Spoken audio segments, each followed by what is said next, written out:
Love to hear the sound of my own voice. My wife will agree. And with this microphone, I feel like I should show you my sweet dance moves, but instead, I think perhaps more usefully, I'm going to talk about a couple of, let's call them unpleasant truths. The first truth is this. I know we all like to say how people are the most important asset in our business, but that's a lie. They are the business. Without people, I don't care what you do, I don't care what your industry is, I don't care what your company is, without people, you have nothing. No salespeople to sell your products, no one working the factory, no one answering calls, no lawyers keeping you from being sued. No one. And without those people, you got no business. 2, and this has been true for a couple of months now, there are now more open roles in North America than there are people to fill them. This could be scary, but I'm guessing most of you know this, or at the very least feel it. You realize how much harder it's gotten over time to find people, anybody, just to apply to these jobs. You've put recs out there and you're wondering why only a dozen people are applying and why those dozen aren't worth talking to. There are currently 18, conservatively, million companies in North America. The human brain simply cannot remember 0.0001% of them. Right? It's impossible. It's impossible. And yet, all these companies, I mean, every single one of these companies is hiring, is looking for people. They're asking people to pay attention to them, to give them a moment of time, to look at a job description, to consider answering a phone call from a recruiter or a LinkedIn email from a recruiter. But we don't know who they are. All of you are very, very, very, very well-networked people, but frankly, do you know 2,000 companies? And even if you did, would you want to work for them? And what about the other 17,900,000, blah, blah, blah, can't do the math? There are now 45 million reviews of your companies on Glassdoor. The world is transparent. Everybody knows everything. So if I don't know, if you're one of those 18 million companies I don't know, it takes me a whopping 3 minutes to figure out who you are, what you do, how your employees feel about working for you, why they like or don't like working for you, how many of them approve of the CEO at that company, how many of them refer that job or that company to a friend. 3 minutes. That's with a cup of coffee in my hand. I'm typing with one hand. That's easy.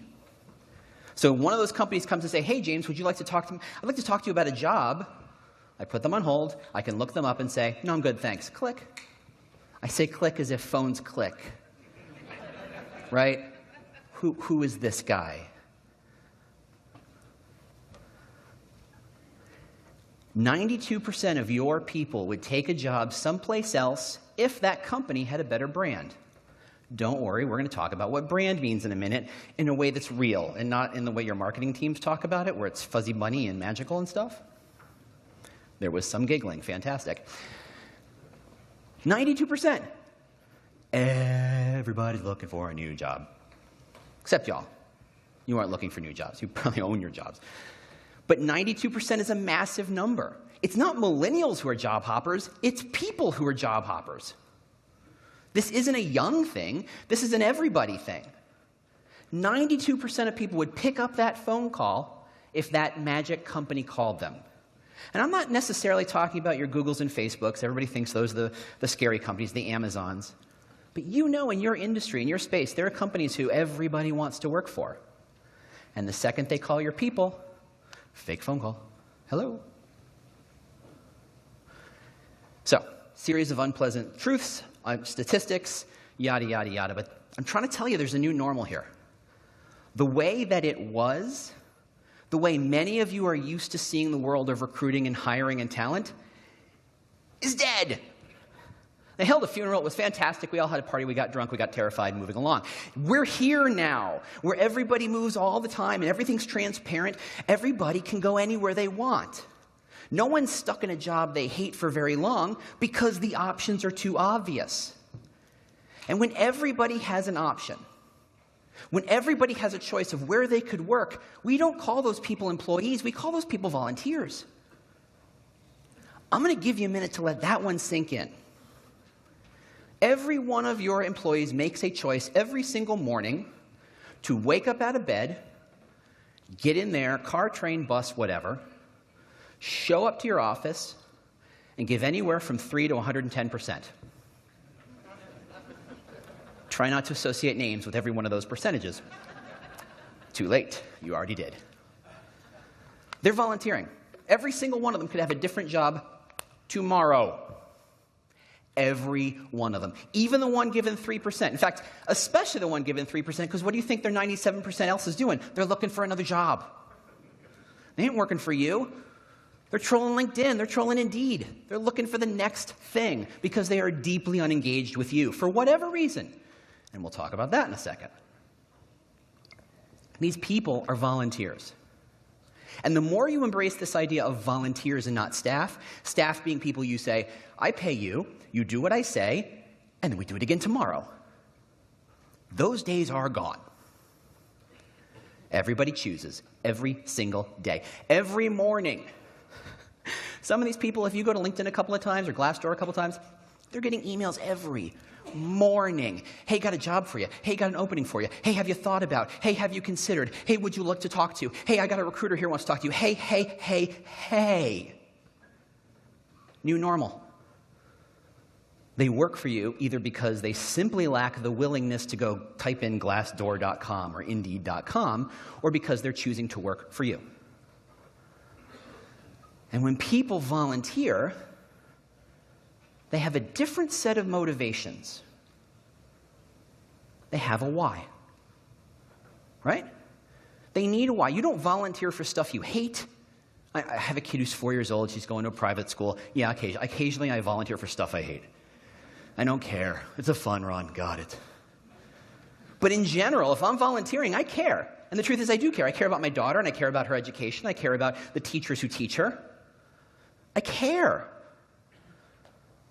What if everybody who works for you treated their job like they treated volunteering for their child? Would that be better or worse for you? 99% of the time, better. 1% worse. But you need a why. You don't just up and volunteer because someone says, I need volunteers. Sure, great. This isn't the Army. You got to have a why. Say, hey, how you doing? I'm James Ellis. I've been doing this for a long time. I love doing this. I love employer brand. I love recruitment marketing. I love it. I'm a total nerd bomber for this sort of thing. I take that title with pride. I do love doing this stuff. I've worked for Target. Amazon's in there somewhere. I've worked for April Air, Save a Tree, Cardinal Health. I've done a lot of this stuff for a lot of different companies. Some big, some small. So when I talk to you, knowing who you are, knowing what companies you represent, I am in fact talking to you. Not some sort of platonic ideal, not some sort of perfect company, you. So this means ultimately the concept of brand beats the concept of role. Somebody knocks on my door, picks up fake phone, whatever. There you go. There you go. My daughter has a cold too, so I'm like hyper attuned to sneezing. It's brutal. It's brutal. Someone knocks on my door, picks up the phone, sends me an email, sends me an in-mail, says, hey, I have got the dream job for you. And I don't know why that recruiter has that weird voice in my head, but they do. So just follow along, play along with me. This job pays like a truck full of money, just backs up at your house every 2 weeks. Beep, beep, click, click. There's all the cash. You get to work from home. You get to pick your hours. We have amazing benefits. Every holiday, we have an amazing party. We send everybody to Puerto Vallarta. Is that still safe? We're good with Puerto Vallarta. I was listening. It's an amazing job. You will be famous. You will get a chance to go to conferences around the world, learn and present and become famous. Everything you desire in life, James. Cool. Who's the company? PETA. Conversely, NRA. I'm sorry, I am on fire. I have to go now. Click. The brand beats the role. Dream job. Dream job. If I'm helping Halliburton, I ain't taking that job.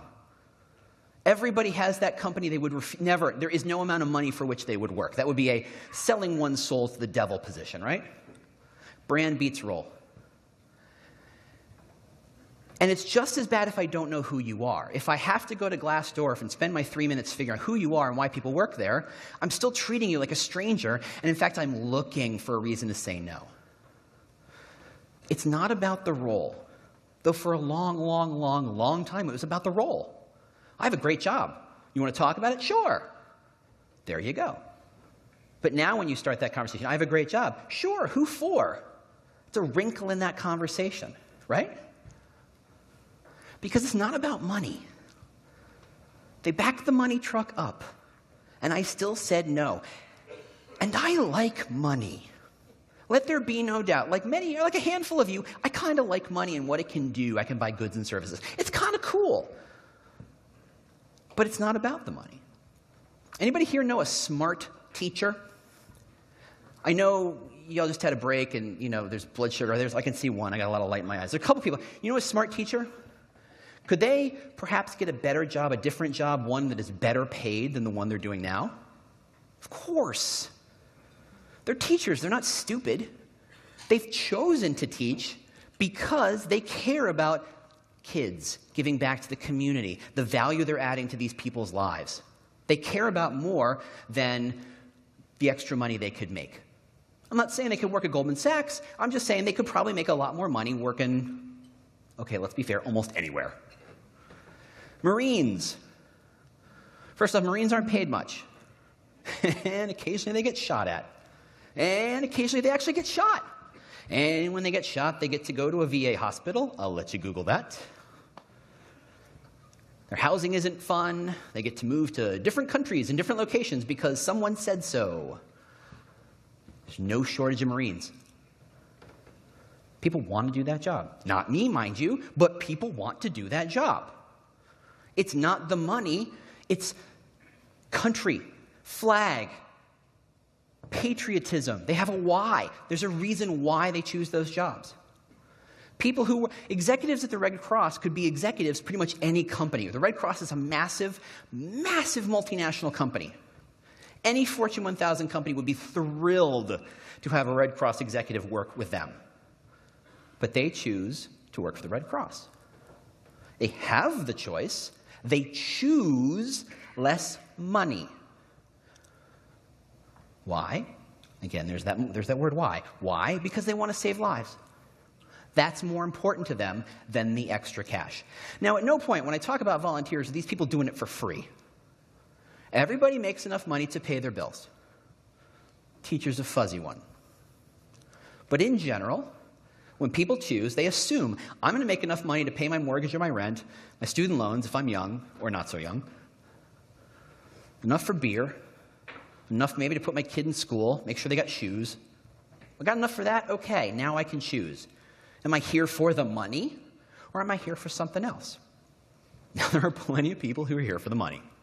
Don't you worry. But it ain't everybody. And that's why the why is so important.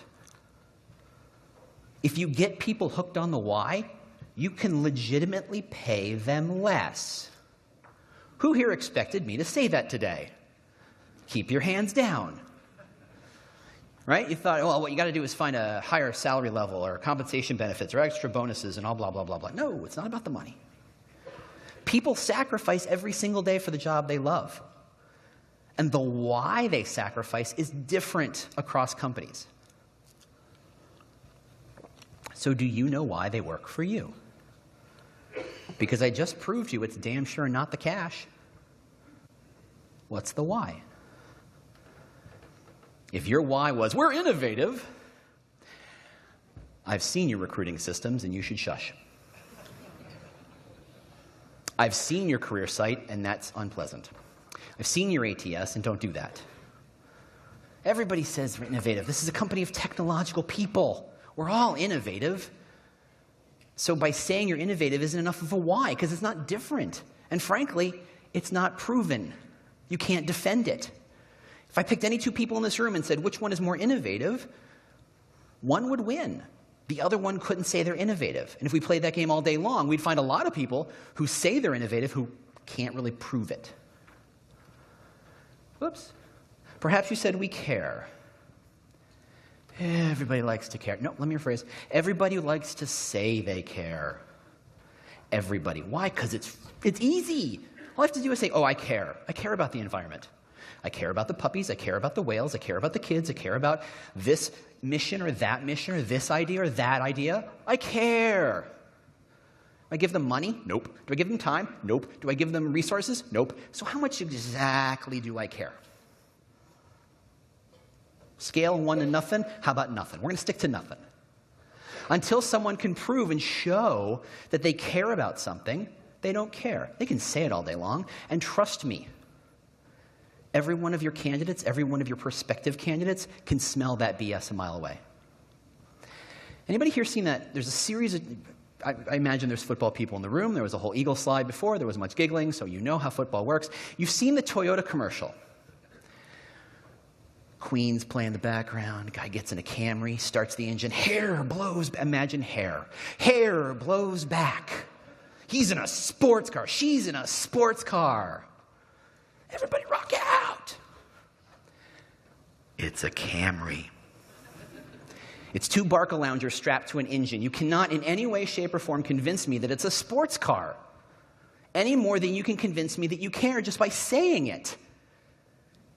We all know the difference between a marketing message, which is BS, and something that's real. And saying you care without showing how it's real is BS. We help you grow. Love this one. Because I know everybody here likes to grow the exact same way. We all want to grow our salary. We all want to grow our title. We all want to grow our opportunities. We all want to grow our networks. We all want to grow our feeling of support. We all want to grow our sense of professional satisfaction, our status. But those are all different things. So which one are you helping me grow? Are you helping me grow my wallet, my savings account? Are you helping me feel safe that my family's taken care of? Do you help me feel good about myself because you give me opportunities to do crazy things like stand on a stage like an idiot in front of great, smart people like y'all? How are you giving me an opportunity to grow? In what way? Oh, you've got a 401k. Congratulations. It's not real. These are all fuzzy bunny BS words that we just throw around in the hopes that somebody says, sure, cool, yeah, we'll do that. It's not real. Don't worry, I'm not here just to beat you up. I'm here to help. By the way, the slides are available. It's on the first slide. I missed it. I'll make sure you have access to the slides. So if you want to take notes, you can, but you don't need to. But here is the best lesson on how employer brand and motivation works for candidates. There are 8 motivations. They're not mutually exclusive. If you put a magnifying glass up to these things, there are some very fuzzy edges to these things. Scientists did not come up with these. This wasn't grown in a lab, but they're still true. Everybody has a different reason for rolling out of bed in the morning. Some people, it's about growing their career. This job will get me a job in the C-suite. This job will get me a job at that company. This job will get me to where I want to go. Career. This job lets me be the best salesperson. This job lets me be the best data scientist. This job lets me be the best whatever the heck it is we all do. Performance. It allows me to perform. It pushes me to perform at better and better levels. Status. My mom is real proud of what I do and the company I work for because she actually knows the name of the company. When I walk into a room, everybody goes, oh, that's James. He works for blah, blah, blah, blah, blah, blah. Status. Innovation. Way, way back, long, long time ago in 1996, Google hired great people. Before they were Google, they were just a good idea with a good algorithm. And other data scientists and web nerds went, that is an amazing idea. I want to help with that idea. I want to be on the cutting and bleeding edge of technology.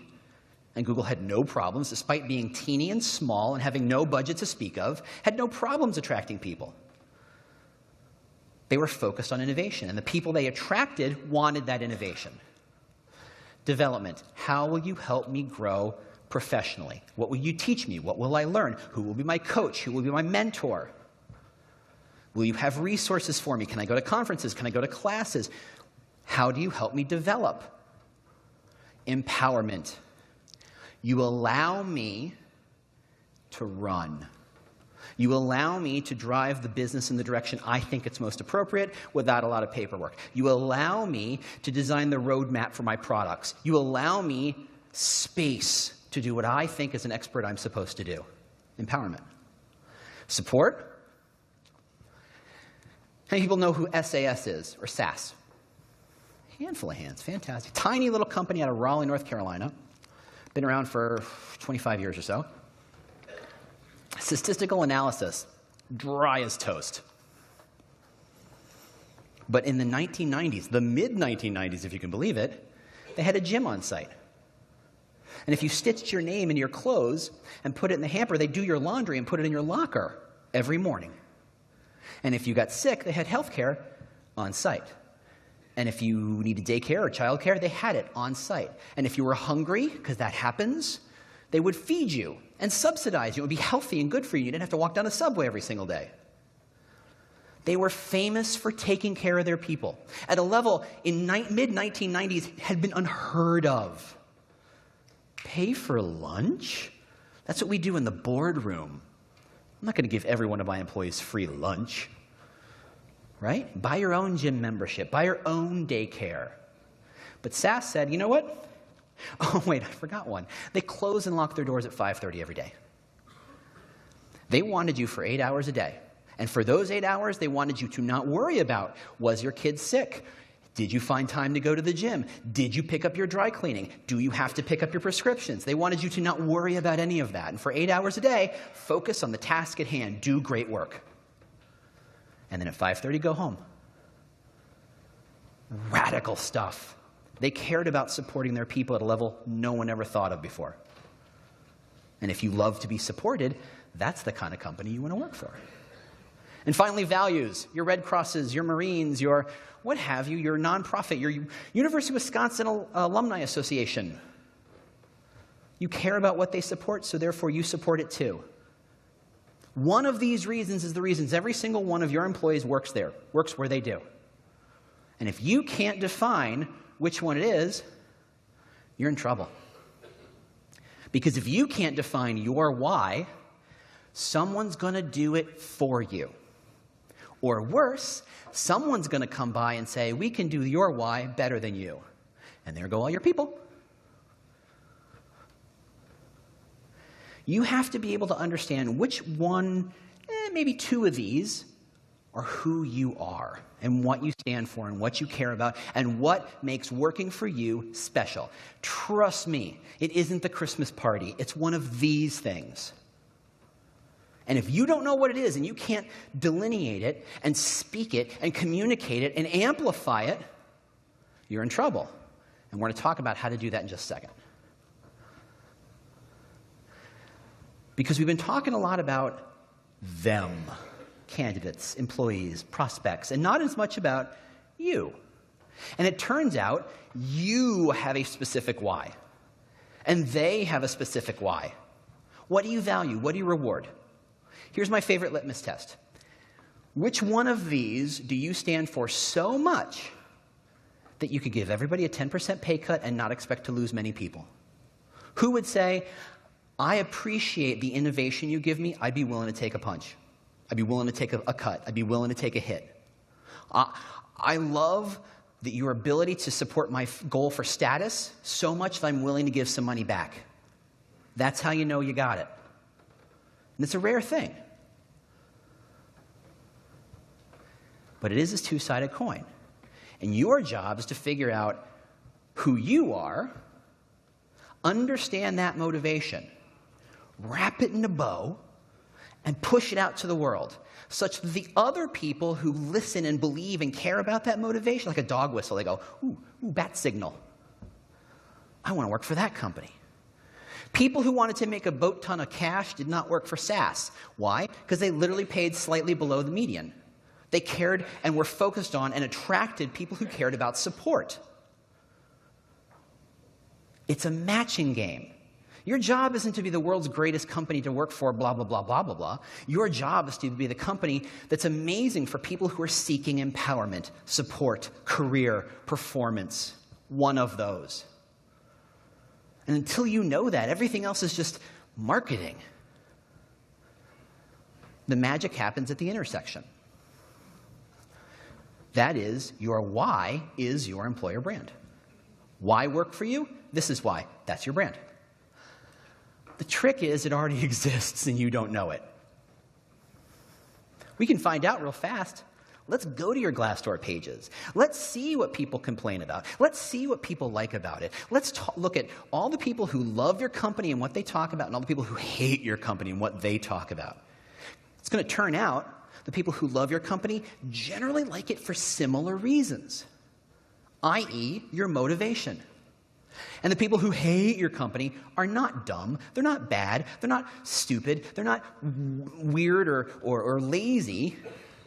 They just are motivated by stuff that you're not motivated. If I care about support and you care about performance, I think you're just a bunch of sharks and I hate you.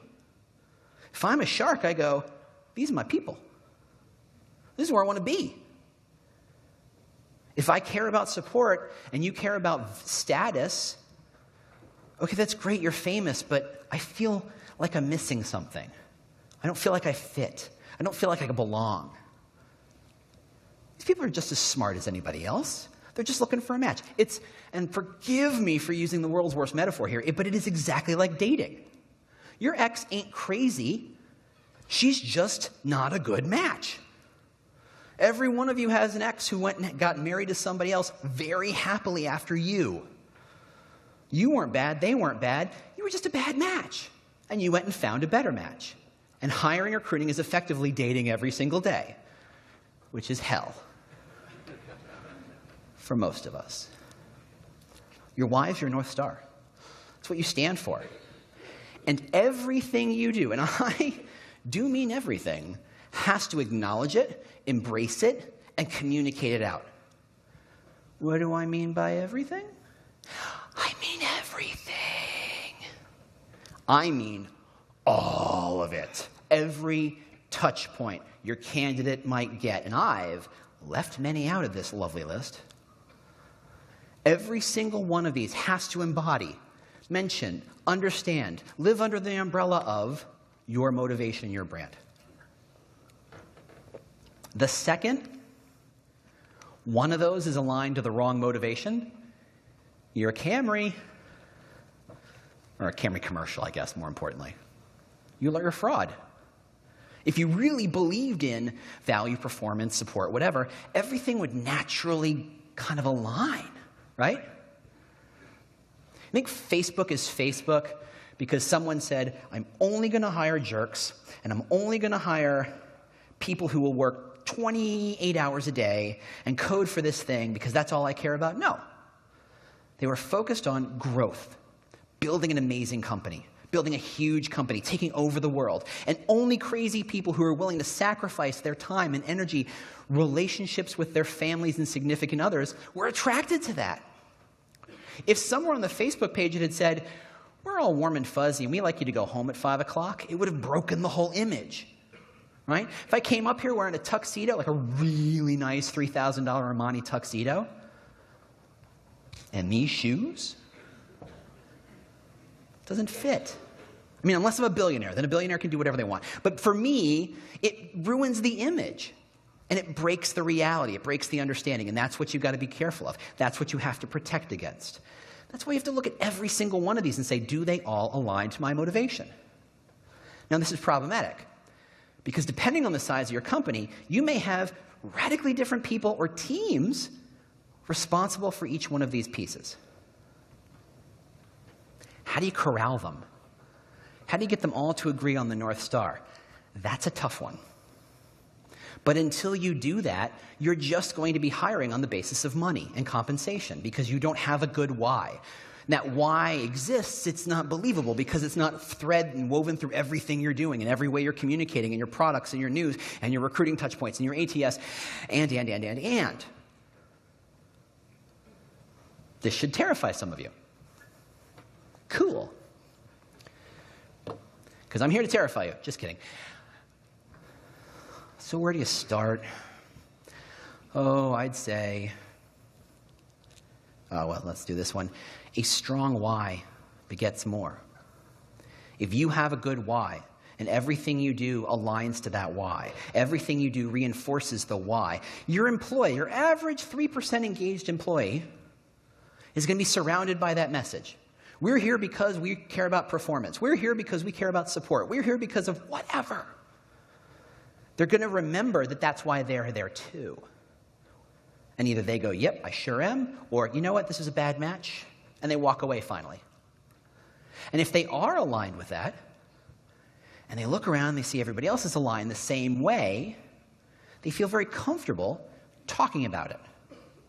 Mentioning it on Glassdoor, mentioning it on Indeed, mentioning it on LinkedIn, mentioning it to their friends at the bar, mentioning it to their friends in their social networks. This is what my company cares about. And when you do that, when you can get your 20, 50, 100, 1,000 employees all talking the same thing, because we all know word of mouth is infinitely more believable than any ad you could ever buy, right? I don't have to explain that to you, do I? Y'all are smart. The word of mouth is the magic. If once you get all of your employees talking about who you are and why you are, you're tapping into networks you didn't have access to. Here's the fun part. Engineers know other engineers. Data scientists know data scientists. Nurses know nurses. Plumbers know plumbers. You want to hire a data scientist? Talk to a data scientist. Get your data scientist to talk up what you're doing to other data scientists. Spoiler, that was free. This is the kind of mindset. We talk about volunteering and attracting volunteers. This doesn't mean, how does anybody extract a $100,000 ad spend out of you? And I think anybody who does an $100,000 ad spend is barking up the wrong tree. The more you are it, the more organic it rings true. The more people talk about it, the more value you get out of it. So here's where you start. Start now. Your career site. Just read it. Just read it. What are the words that you use over and over again? Do you use passion? Do you use time? Do you use competitive? Do you use values? What words and phrases happen over and over and over again as if saying to the world, this is the thing we actually care about? Yeah. Everybody's getting paid. Yeah. Company's growing. Yeah. There's benefits in a 401k, but this is the why. Turns out the stuff you care about kind of bubbles out of you and bubbles out of your recruiters and your marketers, commonly without them even realizing it. So look at the words. Look at what you're expressing to the world right now and saying, is that who we are? Is that the one motivation we need to focus on? By the way, no one motivation is better than any other one. Once people care, they care, and they're going to play the game right along with you. 2, job postings. I'm skipping that one because I'm coming right back to it. That email your recruiter uses to say, hey, I saw your post on LinkedIn, and I thought it was great, Mr. or Mrs. blah, blah, blah, blah, blah. Would you consider talking to me about a job? I get like 1 million of those a day. That email should, now let me rephrase, that email has to capture your why. Because of the 18 million companies and no one knows who you are, and your recruiter's reaching out to that person who doesn't know who you are, you had better punch them in the face with what you care about. Sentence 1. No, subject line. The why is what differentiates you. Don't bury it in the back. Start with it. Go buy yourself a wiffle bat. Go to Toys R Us is gone. Go find a wiffle bat. Give it to your recruiter and say, I want you to imagine that you're hitting every candidate in the face with this, with the message. Get real creative and actually write that message on the wiffle bat. Empower them not to be subtle. Get clear, get direct, get real. Same thing in recruiting talking points. Every time that recruiter hooks a fish, you get that 30-minute phone screen. They do a little rumba. They do the thing. Okay, we're going to spend about 10 minutes talking about you. We're going to talk about 10 minutes talking about the company and why we're so great. Then we're going to spend about 10 minutes answering your questions, blah, blah, blah, blah, blah, blah, blah, blah. By the way, bots are going to take that over in 3 years. Why not feed them talking points? Why not ask them to listen if that candidate has the same motivations as you? Get rid of the ones who don't fit that stage. Don't wait for the interview. Don't wait for them to show up and you go, oh, like that type. Ooh, this isn't going to work out. Same thing with your hiring manager. Your hiring manager is like the secret weapon of all your good hiring. And by the way, either conversely or at the same time, is the primary reason you're failing at your hiring. Because at least recruiters are trained to know how to recruit. Very few hiring managers are trained to hire. They have day jobs. They're really good warehouse managers and research scientists and whatever it is they do. They're good at that. That's what you paid them for. The fact that you want them to help you grow your company, you can't just assume they know how to do that. They need to understand your why, too. You need to feed them with questions they should be asking and tell them, listen for the following kinds of responses, as being either yays or nays. So let's talk about job postings, because I love job postings, mostly because they all suck. Thank you for giggling. You're all guilty. Job postings suck because we let them suck.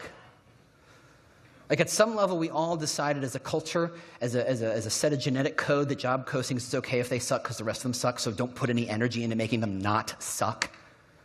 When in fact, most of you look like your job descriptions were written by a team of lawyers who are angry at each other, and then translated into Icelandic, and then translated back into English, and then typed via boxing gloves into the computer. They're horrible. So, here is the world's fastest way to make job descriptions that don't suck.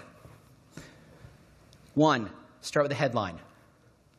Hey, are you interested in a job that helps you grow your career? Hey, are you interested in the job that could get you to the C-suite? Hey, are you interested in a place where we care about each other? Hey, are you interested in taking ownership and authority over your destiny? Hey, whatever it is, wiffle bat. Hit him in the face. First paragraph. This is about your company. Hi, this is what our company is, and this is what we do, and this is what we stand for. This is what we're trying to achieve, be it world domination or to be the #1 manufacturer of what's it, who's it, what's it's in Ohio. I don't know. It's your company. You tell me. What are you trying to achieve? What's the why? Second paragraph. How does the team help you do that? Right? Everybody knows that job description for IT support. You're going to do that thing where you're going to reboot computers for the rest of your life. Do you want a job? Sign me up. But if you say, look, we're trying to achieve world dominance in the space of IoT, help us get there by making sure the path is clear in front of us. Oh, this isn't a job. This is a crusade. This is a weird little revolution I'm joining. Interesting. So what am I going to spend my time doing? Thanks for asking. Paragraph number 3. This is your role, and this is how your role supports the team, right? It's like a ladder. Here's the big idea. Here's the team that helps us get there, one of many, and here's your job to help the team to help the company. The thing that is unstated in all those motivations, that is table stakes at this point, that your work will matter. More than money, more than status, more than love, that your work will matter. That is assumed in all of this. And this is where you hit him in the face with it. This is how and why your work matters. And then fourth, because at this point you might as well, talk about what it's like on the inside. Hey, we're a lot of fun. Hey, we are a bunch of sharks. Hey, we're work like crazy till 5 o'clock, then drink like crazy till, well, whenever. Whatever it is your culture's all about. Family friendly. We love dogs. Free jelly beans. Something. What's your culture like? What do you care about internally? Okay. Then you get to the next part. The bullets. How many people here, I should ask you to close your eyes, but I won't.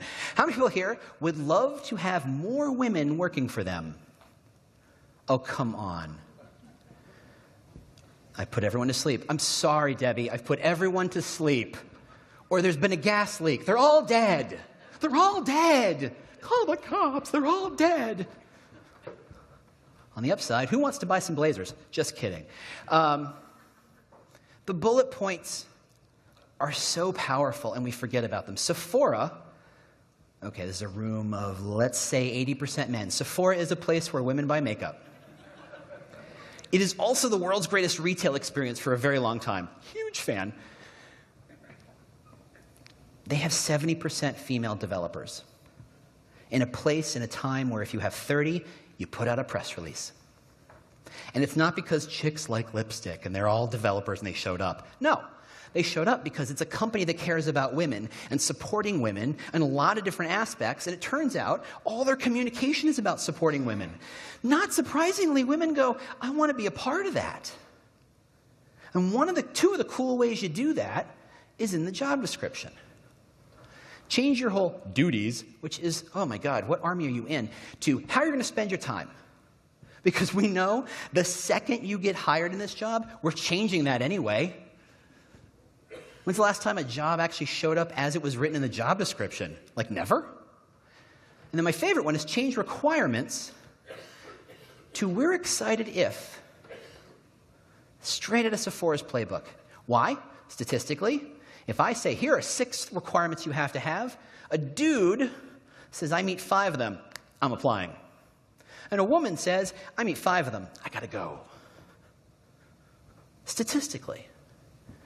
So if you want more women to say, yeah, I'd like to learn more, I'd like to be a part of this, don't make it requirements, make it things we're excited about if you have. Don't worry, dudes still apply.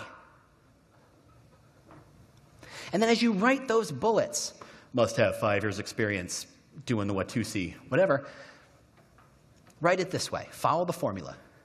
You need experience, skill, whatever it is, to why they're doing that thing, to help us outcome. So if I see a job description that says, you must have 5 years experience in Excel, okay. I've opened Excel a number of times over 5 years. I must have 5 years experience in Excel. There was way too much laughing at that. And I know why. But instead, if you said you need Excel experience to run pivot tables to help us find and identify great opportunities, oh, that's a whole different ballgame now, isn't it? Not only do I understand what you mean in your own head by 5 years experience in Excel, which is amorphous and fuzzy and impossible to understand, now I understand how this ties back to that whole, what does the team do, what does the company do? How does this task help the company succeed? How does this work matter? Magic. And after that, you got to audit everything. All the pieces have to match. All the pieces have to fit. They don't have to be consistent. I'm a big fan of the whole hobgoblins of little minds and consistency quote somebody once said, long before I was born, I hope. But they all have to align. If you've got your career site saying how much you support and you've got your recruiter outreach talking about performance, it don't add up. And the candidate will just go, you know what, I'm good. I've got plenty of other volunteer opportunities elsewhere. Click, fake phone. And you have to ask yourself when you read every single one of them, is the why clear? Ask your significant other to read it. Ask your teenage child to read it. Find a teenager. Don't use that van. Don't go to the school. Just find a teenager. I'm not speaking from experience. Why do you ask? Find a teenager and just say, look, do you understand why? And that's a fun little, hilarious little exercise.